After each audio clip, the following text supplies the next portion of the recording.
Hello everyone. जैसा कि आप सभी जानते हो कि राजस्थान सरकार द्वारा राजस्थान के समस्त विश्वविद्यालयों एवं महाविद्यालयों में चालू सत्र 2020-21 में एक नया पाठ्यक्रम शुरू किया गया है जिसका नाम है आनंदम, जो कि एक गतिविधि आधारित पाठ्यक्रम है।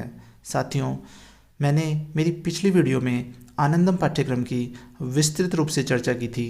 यदि आपने मेरी वो वीडियो नहीं देखी है तो ऊपर दिए गए आई लिंक के बटन पर क्लिक कर आप आनंदम पाठ्यक्रम से जुड़ी हुई समस्त जानकारियाँ प्राप्त कर सकते हो। हमारी आज की इस वीडियो में हम जानेंगे कि आनंदम पाठ्यक्रम के अंतर्गत दैनिक डायरी कैसे बनाई जाए, आनंदम पाठ्यक्रम में समूह गतिविधियों के अंतर्गत परियोजना की रूपरेखा कैसे तैयार की जाए और प्रोजेक्ट की फाइल कैसे तैयार की जाए। मैं विजेंद्र सिंह, असिस्टेंट प्रोफेसर, आप सभी का आपके अपने YouTube channel Singh Vijendra assistant professor पर हार्दिक स्वागत करता हूं। यदि आपने अभी तक चैनल को सब्सक्राइब नहीं किया है तो कृपया चैनल को सब्सक्राइब करें और बेल के आइकन को प्रेस करें ताकि मेरी आने वाली वीडियो का नोटिफिकेशन सबसे पहले आप तक पहुंच सके। तो आइए शुरू करते हैं हमारी आज की इस वीडियो को।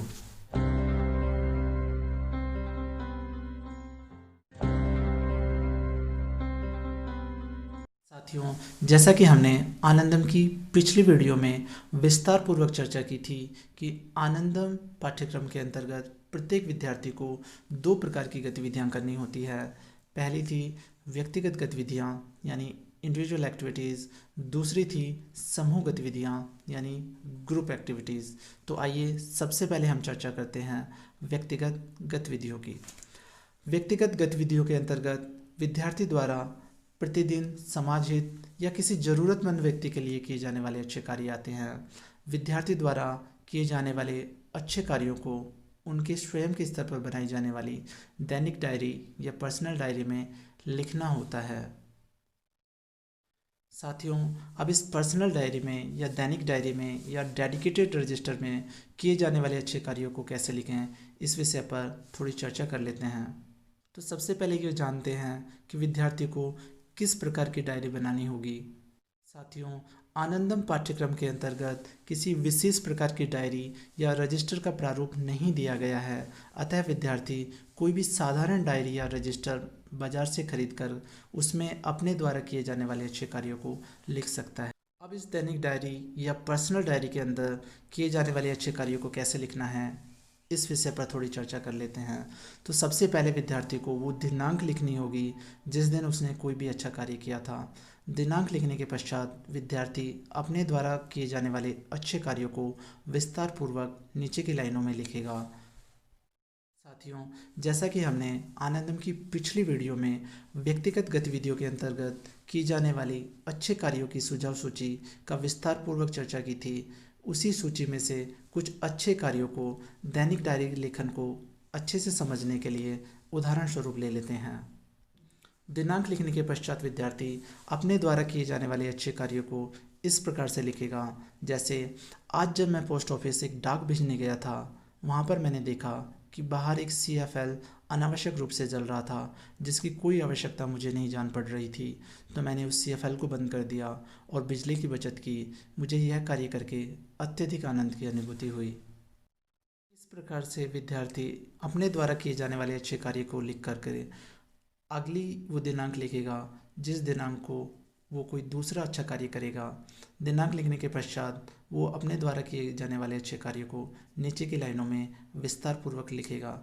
इसको भी हम एक और उदाहरण के द्वारा थोड़ा सा और समझ लेते हैं। जैसे आज जब मैंने हमारे घर के बाहर खाली पड़ी हुई जगह पर एक नीम का पौधा लगाया और यह निश्चय किया कि मैं रोज़ इसकी देखभाल किया करूँगा, इस कार्य को करके मुझे अत्यधिक आनंद की अनुभूति हुई।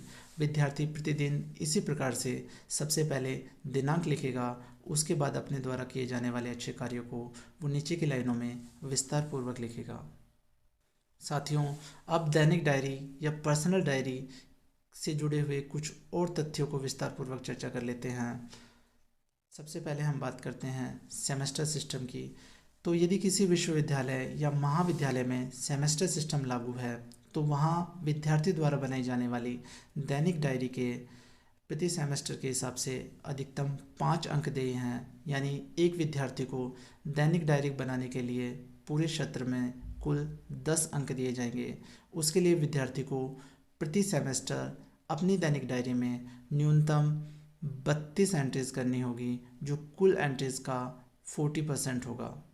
यदि विद्यार्थी को किसी स्पेशल अवार्ड के लिए एलिजिबल होना है तो उसको अपनी दैनिक डायरी में न्यूनतम 48 एंट्रीज करनी होगी, जो कुल एंट्रीज का 60% होगी। एक विद्यार्थी पूरे सेमेस्टर में अपनी दैनिक डायरी में अधिकतम 80 एंट्रीज कर सकता है। अब हम वार्षिक पद्धति के बारे में चर्चा करते हैं। यदि किसी विश्वविद्यालय या महाविद्यालय में एनुअल स्कीम चालू है तो वहाँ पर एक विद्यार्थी को दैनिक डायरी या पर्सनल डायरी लिखने के लिए कुल 10 अंक देय होंगे। उसके लिए उसको प्रति 6 माह में अपनी दैनिक डायरी के अंतर्गत न्यूनतम 32 एंट्रीज करनी होगी। यदि उसको स्वयं को किसी स्पेशल रिवॉर्ड के लिए एलिजिबल करना है तो उसको अपनी दैनिक डायरी में न्यूनतम 48 एंट्रीज करनी होगी, जो कुल एंट्रीज का 60% होगी। एक विद्यार्थी प्रति 6 माह में अपनी दैनिक डायरी में अधिकतम 80 एंट्रीज कर सकता है। साथियों, आइए अब हम ग्रुप एक्टिविटीज़ यानी समूह गतिविधियों की चर्चा करते हैं। समूह गतिविधि का मतलब होता है कि 8 से 10 छात्रों के समूह द्वारा समाज या विशेष रूप से ज़रूरतमंद लोगों को लाभ पहुंचाने वाली परियोजना को अपनाना है। आइए अब हम समूह गतिविधियों के अंतर्गत किए जाने वाले प्रोजेक्ट की संख्या की बात कर लेते हैं। तो यदि कहीं पर सेमेस्टर सिस्टम लागू है तो विद्यार्थी समूह को प्रति सेमेस्टर एक ग्रुप प्रोजेक्ट पर कार्य करना है, यानी उसको पूरे सत्र में 2 ग्रुप प्रोजेक्ट पर कार्य करना है। और यदि कहीं पर एनुअल स्कीम लागू है तो एक विद्यार्थी समूह को प्रतिवर्ष एक ग्रुप प्रोजेक्ट पर कार्य करना है। आइए अब हम ग्रुप प्रोजेक्ट से जुड़ी हुई कुछ और जानकारियों पर विस्तार पूर्वक चर्चा कर लेते हैं। तो सबसे पहले हम बात करते हैं प्रोजेक्ट पार्टिसिपेशन यानी परियोजना भागीदारी की। प्रोजेक्ट पार्टिसिपेशन से मतलब है एक विद्यार्थी को एक ग्रुप प्रोजेक्ट के अंतर्गत कुल कितना कार्य करना होगा। सबसे पहले हम बात करते हैं सेमेस्टर सिस्टम की। यदि कहीं पर सेमेस्टर सिस्टम लागू है तो वहाँ पर एक विद्यार्थी को एक ग्रुप प्रोजेक्ट में पर सेमेस्टर प्रतिदिन के हिसाब से 2 घंटे, महीने में कम से कम 8 दिन और एक सेमेस्टर में कम से कम 4 मंथ के हिसाब से उसको टोटल 64 घंटे कार्य करना है। यानी एक विद्यार्थी को सेमेस्टर सिस्टम में पूरे सत्र में 2 ग्रुप प्रोजेक्ट पर 128 घंटे कुल कार्य करना है। आइए अब हम वार्षिक पद्धति की बात करते हैं। तो यदि कहीं पर एनुअल स्कीम है तो एक विद्यार्थी को एक ग्रुप प्रोजेक्ट में प्रति 6 माह में प्रतिदिन के हिसाब से 2 घंटे, महीने के हिसाब से 8 दिन और 6 माह के हिसाब से 4 मंथ में कुल मिलाकर 64 घंटे कार्य करना है।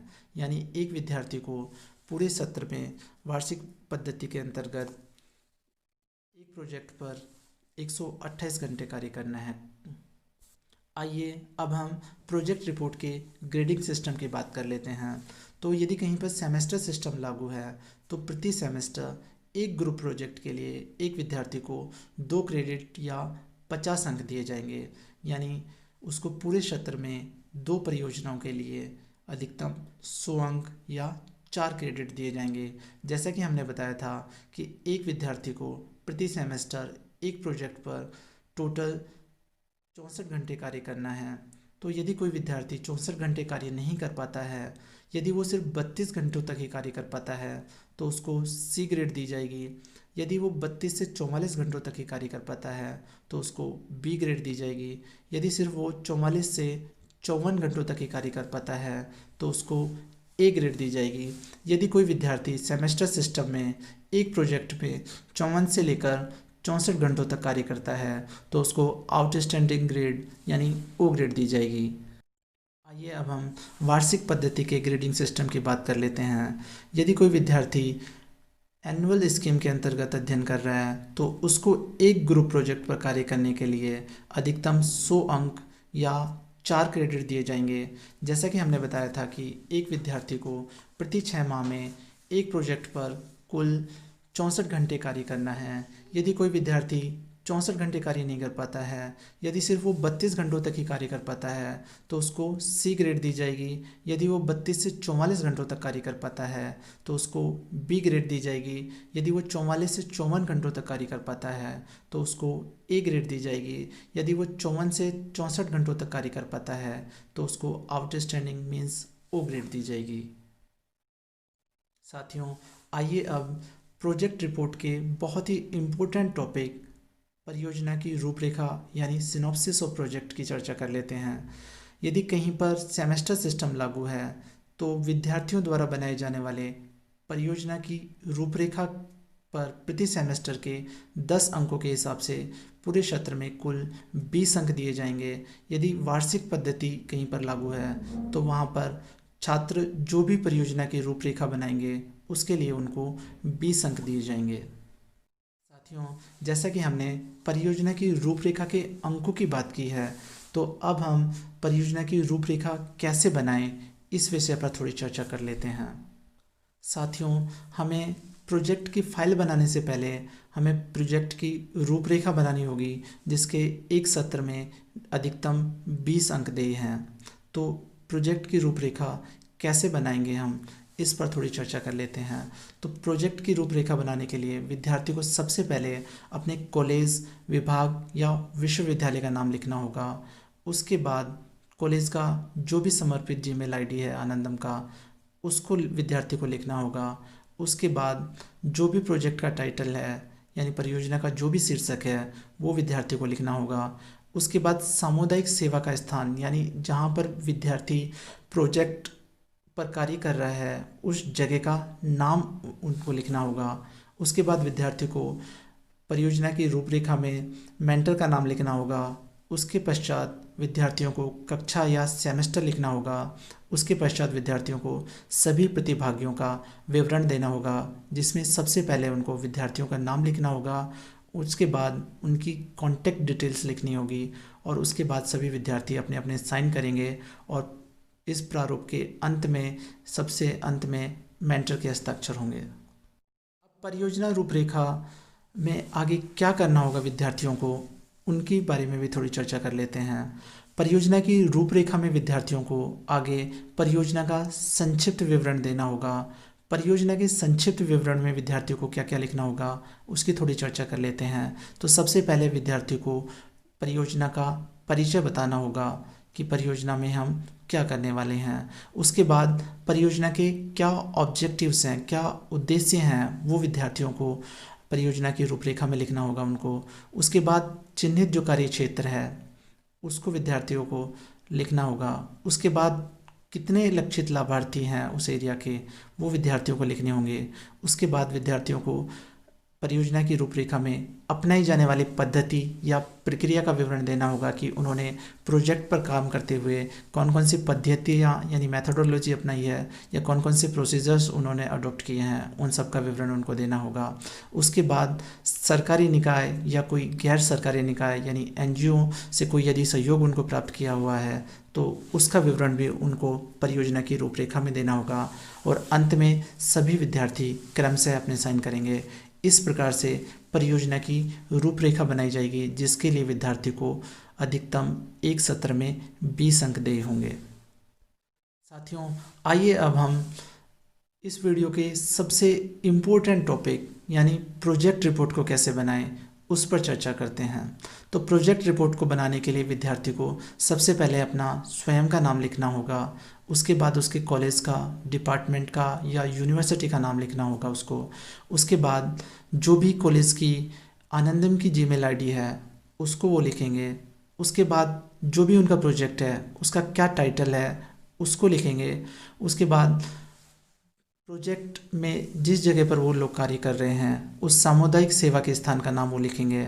उसके बाद उनको मेंटर का नाम लिखना होगा। उसके बाद कक्षा या सेमेस्टर उनको लिखना होगा। उसके नीचे विद्यार्थी जितने भी प्रतिभागी हैं उनके ग्रुप के जितने भी मेंबर्स हैं उनका विवरण वो क्रमशः देंगे। तो सबसे पहले वो विद्यार्थियों का नाम लिखेंगे। उसके बाद उनकी जो कॉन्टैक्ट डिटेल्स हैं वो लिखी जाएगी और उसके बाद प्रत्येक विद्यार्थी साइन करेगा और अंत में मेंटर अपने स्वयं के हस्ताक्षर करेगा। उसके बाद प्रोजेक्ट रिपोर्ट को निम्नलिखित बिंदुओं में विभाजित किया जाएगा। सबसे पहले विद्यार्थी को प्रोजेक्ट की क्या प्रस्तावना है, प्रीफेस टू प्रोजेक्ट क्या है, उसको लिखना होगा। उसके बाद उसको एक्नॉलेजमेंट यानी आभार लिखना होगा। उसके बाद उसको अपने प्रोजेक्ट को निम्नलिखित अध्यायों में विभाजित करना है। तो सबसे पहले उसको परियोजना का परिचय बताना होगा। उसके बाद उस प्रोजेक्ट के क्या क्या ऑब्जेक्टिव्स हैं, क्या क्या उद्देश्य हैं, उन सब का विवरण विद्यार्थियों को इस प्रोजेक्ट रिपोर्ट में करना होगा। उसके बाद विद्यार्थी प्रोजेक्ट के अंतर्गत अपनाई जाने वाली पद्धतियाँ कौन कौन सी थी या कौन कौन से प्रोसीजर्स उन्होंने अडॉप्ट किए थे, उन सभी का विवरण लिखेंगे। उसके बाद विद्यार्थियों ने प्रोजेक्ट के अंतर्गत क्या क्या गतिविधियाँ की और उन गतिविधियों के लिए उन्होंने कितना समय लिया, उन सब का विस्तारपूर्वक विवरण देना होगा।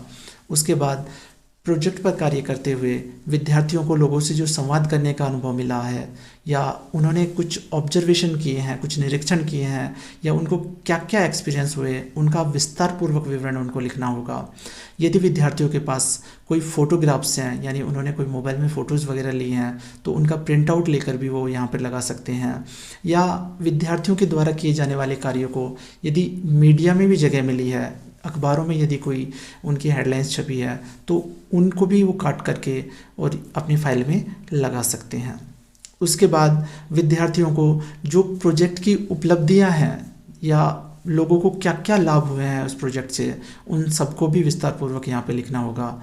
उसके बाद जितने भी समूह के सदस्य हैं उनका क्या क्या व्यक्तिगत योगदान है, उनका भी विस्तारपूर्वक से विद्यार्थी इस प्रोजेक्ट रिपोर्ट में लिखेंगे।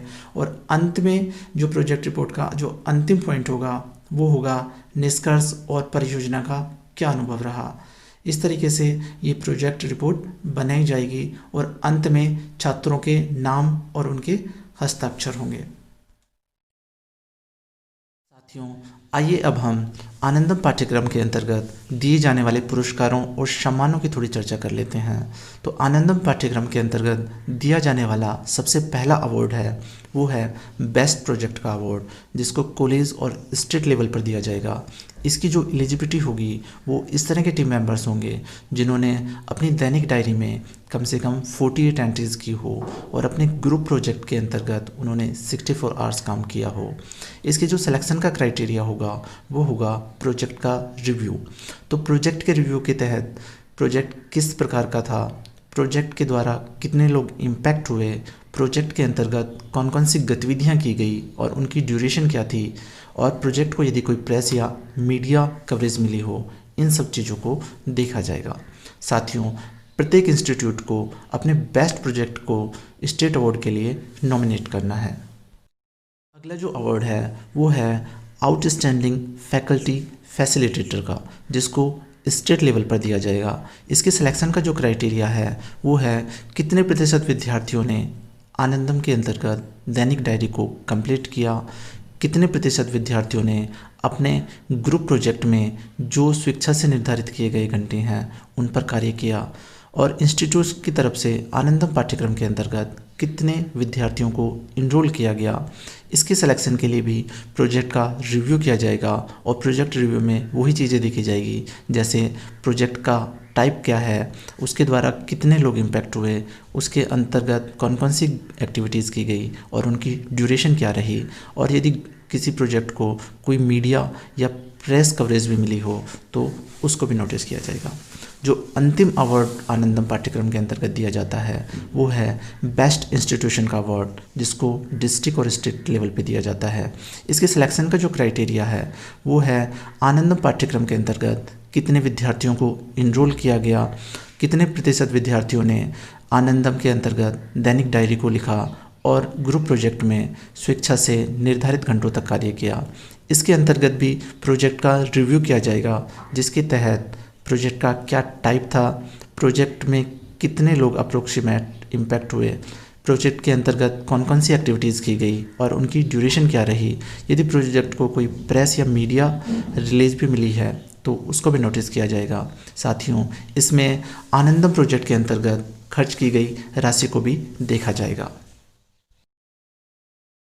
साथियों, इस वीडियो के अंत में हम आनंदम के मेन मोटिव यानी आनंदम पाठ्यक्रम के द्वारा विद्यार्थियों को दिए जाने वाले संदेश की चर्चा कर लेते हैं। तो आनंदम पाठ्यक्रम के द्वारा विद्यार्थियों को ग्रुप यानी टीम के तौर पर कार्य करना सिखाया जाता है, जिससे वो न केवल अपनी योग्यताओं के द्वारा बल्कि दूसरे विद्यार्थियों की भी जो योग्यताएं हैं उनको सीख करके या उनकी सहायता लेकर के देश या समाज को अपना अधिकतम योगदान दे सकें। साथियों, इसके द्वारा विद्यार्थियों को अपने आई यानी मैं से ऊपर उठकर वी को अपनाने के लिए प्रेरित किया जाता है। वी का मतलब होता है रिलेशनशिप यानी मोर देन वन। इसके द्वारा न केवल हम अपनी योग्यताओं को पहचानते हैं बल्कि जो दूसरे की योग्यताएं होती हैं उनसे भी हम बहुत कुछ सीखते हैं और उनकी सहायता से अच्छे से कार्य कर पाते हैं। साथियों, आइए अब हम इसको एक कहानी के माध्यम से समझने की कोशिश करते हैं। आपने रैबिट एंड टर्टल यानी कछुए और खरगोश की कहानी तो सुनी होगी कि उन दोनों में लड़ाई होती है कि उन दोनों में तेज़ कौन दौड़ता है। तो वो एक रेस का निश्चय करते हैं जिसमें कछुआ बहुत धीमी गति से दौड़ता है जबकि खरगोश अपना आधे से ज़्यादा रास्ता बहुत तेज़ी से पार कर लेता है और वो सोचता है कि वो बाकी बचे हुए रास्ते को कुछ ही क्षणों में पूरा कर लेगा, तो क्यों ना वो थोड़ा आराम ही कर ले। तो वो एक पेड़ के नीचे बैठकर थोड़ा आराम करने लग जाता है और उसकी आँख लग जाती है और वो सो जाता है और कछुआ जो है वो धीरे धीरे चलकर अपने लक्ष्य तक पहुँच जाता है। तो moral of this story is slow and steady wins the race, यानी कोई भी कार्य हम धीरे धीरे ही क्यों ना करें परंतु यदि हम उसको स्थिरता के साथ करते हैं तो हम अपने लक्ष्य तक बहुत ही आसानी से पहुंच जाते हैं। साथियों, ये कहानी आपने बचपन से ही सुनी होगी। अब इस कहानी के नए वर्जन की बात करते हैं। रैबिट अपने हारने पर बहुत ही अधिक निराश होता है और वो बैठकर ये सोचता है कि वो इसलिए हार गया क्योंकि वो ओवर कॉन्फिडेंट था या केयरलेस था। तो वो कछुए से बात कर फिर से एक दूसरी रेस के लिए तैयार होते हैं। इस बार रैबिट कंटिन्यूटी में बहुत तेज़ी से दौड़ता है और वो रेस को जीत जाता है। तो moral of this story is fast and consistent will always beat the slow and steady. Means it is good to be slow and steady but it is better to be fast and reliable. यानी यदि हम अपने कार्य को बहुत तेज़ी के साथ में लेकिन निरंतरता के साथ करें तो हम अपने कार्य को बहुत ही जल्दी और सफलतापूर्वक पूर्ण कर लेते हैं। साथियों, कहानी का अंत यहीं पर नहीं होता है। इस बार कछुआ अपनी हार से निराश होता है और वो बैठकर सोचता है कि इस तरीके से तो कभी भी रैबिट को नहीं हरा सकता। तो अब इस बार वो मिल कर के एक दूसरी रेस डिसाइड करते हैं जो अपने आप में ही अलग तरह की रेस थी। रेस शुरू होती है, कछुआ धीरे धीरे चलता है जबकि रैबिट फुल स्पीड में भागता है, परंतु वो देखता है कि सामने एक नदी आ जाती है और वो रुक जाता है क्योंकि जो फिनिश लाइन थी वो नदी के दूसरी तरफ थी। वो कुछ कर नहीं पाता है और वहीं बैठ जाता है। कछुआ धीरे धीरे चलकर आता है, नदी में वो आके तैरता है और वो अपनी फिनिश लाइन तक पहुंच जाता है और वो जीत जाता है। तो इस कहानी का जो मोरल है वो है first identify your core competency and then change the playing field to suit your core competency. यानी पहले हम अपनी जो मुख्य योग्यताएं हैं उनकी पहचान करें और अपनी मुख्य योग्यताओं के हिसाब से ही अपने कार्य क्षेत्र को चुनें या उसको बदलें। साथियों, कहानी का अंत यहाँ पर भी नहीं होता है। इस बार कछुआ और खरगोश दोनों आपस में अच्छे दोस्त बन जाते हैं और सोचते हैं क्यों ना जो हमने अंतिम रेस की थी उसको साथ साथ करते हैं। इस बार वो एज ए टीम की तरह काम करते हैं। तो सबसे पहले रैबिट कछुए को अपनी पीठ पर बैठाकर बहुत तेज़ी से नदी तक जाता है। उसके बाद कछुआ रैबिट को नदी में अपनी पीठ पर बैठाकर तैरता है और अंत में रैबिट दोबारा कछुए को अपनी पीठ पर बैठाकर रेस को कंप्लीट कर लेते हैं और इस तरीके से दोनों को महान संतोष की अनुभूति होती है। यानी आप व्यक्तिगत तौर पे कितने ही ब्रिलियंट क्यों ना हो, लेकिन कुछ सिचुएशंस ऐसी होती है जिसमें आप बहुत ही पुअर होते हो और दूसरा कोई व्यक्ति उस सिचुएशन में बहुत ही अच्छे से कार्य कर पाता है। तो यदि हम एक टीम के तौर पर कार्य करें तो हम मिलकर उस सिचुएशन में भी बहुत अच्छा कार्य कर पाते हैं। तो साथियों, इस पाठ्यक्रम के द्वारा भी विद्यार्थियों को टीम के तौर पर कार्य करना सिखाया जाता है ताकि वो दूसरे की योग्यताओं से भी कुछ सीख सके और उनका फ़ायदा उठा सके। साथियों, आशा है कि ये वीडियो आपको बहुत पसंद आई होगी। यदि आपको ये वीडियो पसंद आई हो तो लाइक का बटन प्रेस करें और अपने दूसरे दोस्तों को भी इस वीडियो को शेयर करें ताकि सभी को इसका मैक्सिमम बेनिफिट मिल सके, और मेरे चैनल को सब्सक्राइब करना ना भूलें। Thank you. Thanks for watching.